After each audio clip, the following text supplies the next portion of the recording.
O çeketkileri saklap oltasam vakit ötep gidince vatandaş ve siz bilen bir muhakemini başlaydı. Muhakemini başlaştan evvel yukarıda işkillik yani görüp ettik biri. Yetti devlet kuruğu 27. günü Fransiyada koşum bayanat ilan kılıp Şangay'ın öz takdirini özü belgelişini yaka aldan şart 1984 yılı Angliya Jungo Birleşme Ahbaratı ilan kılınğandan Birleşme Ahbaratının mezmunu ve royu asasen belgelengen karar boyunca mesela özüne özü başkuraş ikinci yıl atılışı. Asasen ben Şangay'ın öz takdirini özü belgelişini kollaymayız dedi. Onun keyin yani 27. günü şu günü digedek Şangay Memuriyet Başlığı Lin Jingye muhbirlarını kütüveleşeceğini ötküzüp bu birleşen ve yetti devlet kuruğunun bayanatı eğizgi anmay. Bu doğruda bir neme demey, aksiye nemi dedi. Ben namayişçilerinin yani Şangay şehir ahadisinin oturup koygan 5 türlük talepini kabul kılmayman dedi. Şundaklı muhbir istifaga soram söz degende, yok ben istifa vermeymen dedi.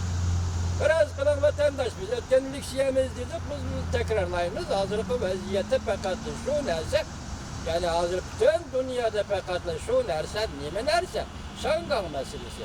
Bir ay kaldı.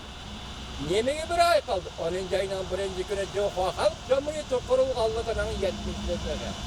Zade Cumhuriyet Merkezi Komiteti, Partiya Komiteti, Şangay meselesini devlet bayramıdan burun hal kılıp, devlet bayramını ötküzemdi ve yaki Şangay meselesi devlet bayramına söylenip kiremdi. Siz şuna kadar katkılın ki bu işin de kudüs okşaş o vakit kurulaş tokandık. Mesela Fransa'da ötküzülge yetti devlet kuruğunun işini ve bunun ilan kılgan bayanatı. Enin kendine bunun cevaben demegendi mi? Lin Jingye'nin oturuğu çıkıp mı istifa vermeymen diğerliği? Moşe ehvallah hazır Jongyang yani Jungo Merkezi Komiteti hükümeti Jonglanghay bu oturdu Şangay. Şangay ile Şangay'da turuşluk Jungo'nun alaka bağlaş komiteti. Hazır Karaganda Şangay işlerine bir vasıta emelver evetme yakuyet oltağınızı koymay Şangay'ın Lin Jingye'nin kayında turup alaka bağlaş komiteti başkuru dikek.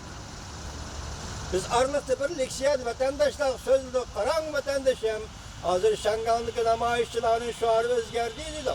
Mesela yüksek autonomiye talep kılınız dedi Şangaylıkla. O tırgı çıktı ve Amerika avazının haberi bu ilan kılındı. Bugün endi hemini silahla börüp geldik. Bir görüp geldik. Şunun sual koyaydı ki, muşu bir ay içinde. Çünkü hükümeti yakı Jonglanghay Şangay meselesini hal kılımen dese kaysi şekilde hal kılıdı. İkinci, Şangay halkı eğer Jonglanghaynın hal kılış çağrısını görmeyi durup, ya onundan haberdar olmayı durup, hazır oturup çıkmadı mı? Muşundak ehval aslında, eğer Şangay sakçıları, Şangay ahalisi, Şangay namayişçileri zorvallık kılıverdiğin olsa Şangay halkı nemi iş kılış gerek? Nemi iş kılış gerek? Eğer akıbeti Cumhuriyet Partiyası Şangay'ını tinç yolu bilen hal kılıp bayramı hatırcam kirip gitelmizse o vakti ehval kanda kılıyor. Mesela Cumhuriyet hükümeti Şangay'a asker çıkaram diyor. Bu mümkün emez diyor. Mümkün emez. Hatta saksı koşullarını mı çıkaramaydı? Bunu mu çıkaramaydı? Evet emret. Mehbi sakçılarına evet mümkün. Mehbi emeldarlarına evet mümkün. Mehbi çomakçılarına evet mümkün. Sağınıma namayiş kılıvatkan Şangay halkı zor valla kılışı mümkün. Bu aldığımızdaki bir ay başlanıştan 18. ayının 30. günü isinizde bak Şangay halkı mesela Demokratiya Front nemi dedi? Biz 8. ayının 30. günü intihani zor namayiş ötküzümüz dedi. Bugün kaysı gün, del şu 8. ayının 30. günü 5 gün burun Halk Vekiller Kurultayı'nın kararı karıştırmış. Çünkü bu karar Şangay'ın öz takdirini öz belgeleşki münasebetlik maddeler ve programlarını negizde kanunda belgelenген. Ve şundakla muşu kurultama Halk Vekiller Kurultayı Şangay'da umumi sayılamını nazarda sakıt kıldı. Demek hazır Şangay'ın vaziyeti kıl nuqtasiga yetib keldi, hurmatli vatandosh. Hal qilish, qaysi chora bilan hal qilish? Shangan xalqi qaysarlik bilan namoyish qilyapti. Gördünüz, yetti devlet qo'lladi. Bütün dünya qo'lladi. Bütün dünya matbuotlarının baş tetonidir Shangan meselesi. Shangan o'zidan qaysarligini ko'rsatdi. Endi biz sizlarga yetkazadigan yana bir ishlar, masalan, qisqa xabarlar bo'yicha qisqa xabarlardan keyin oldin biz bunday to'xtalamiz vatandosh.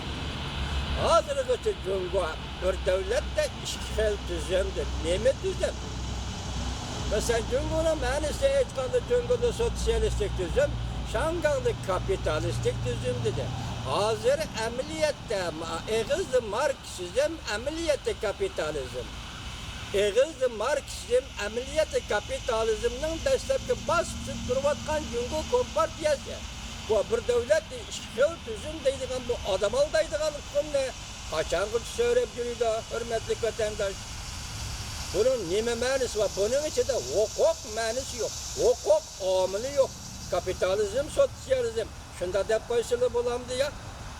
Shanganlikqa ma'muriy o'rin badin, ma'muriyat badin, ma'muriy organ bo'lib qurilishi ma'qul dedim. Uning huquq doirasi nima? Balki negizli qonunda belgilangan bo'lishi mumkin. Lekin negizli qonunda belgilangan qonunning ro'yini nima ekanligini ko'rishdan avval biz eng asosli huquq bir davlatni ikki xil tuzum degan bu shu huquq. Xitoycha xat izovida 4 xat ekan, yoki 2 xat bir so'z turkumi bo'lib hisoblansa, bu huquq siyosiy maqsadni, qonunning maqsadini va berilgan huquqning shakllarini o'zida jam qilib, o'zi aksi ettirib beradigan huquq yo'q. Shu huquq bo'la olamdi, bo'lamandı. Mesela bizim demakchi bo'lganimiz bu Xitoychada bo'lishi mumkin. Mesela bir davlat ikki xil tuzum. Bu Uyg'ur tilida oqmaydi bu. Nemishki biz hozirgacha bir davlat ikki xil tuzum deb so'zlab keldik. Nemishki ishlatib keldik. Degan buni gumon qilib qoldim men shu vatandoshlarga. Fikr qo'yapmanki, bu yerda Angliya bilan Jungo o'tirish tuzilgan, e'lon qilingan birlashma bayonotda o'zi boshqarish degan so'zni ishlatibdi. Bu belki yaqinroq keladi, huquq degan yerga yaqinroq keladi. Amaliyotda mayli bir davlatni ikki xil tuzum deb sen o'tirib qo'yib ol, uning Uyg'ur tiliga tarjimasi yig'ib aytganda xalqaro qonunlarda belgilangan o'z taqdirini o'zi belgilashga berib ketiladi. O'z taqdirini o'zi belgilashga berib ketiladi. Shunga bundan biz bir davlat ikki xil tuzum degan Xitoycha atalmani so'z tarjima qilib bunu Uyghur tiliga elib kirsak vaqti zo'r qiladi ekanmiz, hurmatli vatandoshlar. Ya ma'nosini ifodalab berolmaydi ekanmiz, ya aytib berolmaydi ekanmiz. O'zimizning fikr va muhokamalarni xato yo'lga boshlab qo'ydik ekanmiz. Shunga men bugun endi bu 7 davlat yig'ilida o'tirg'i chiqdi. Birlashgan bayonotda shunday deyilgan ekan, o'zi boshqarish, ya'ni hozirgi xalqaro atalg'i bo'yicha o'z taqdirini o'zi belgilash ekan. Bunun keyin biz endi bu Shanganga munosabatda o'tirg'i chiqqan bu fikrlarni shu yo'sinda hal qilamiz vatandoshlar. Kechiringlar.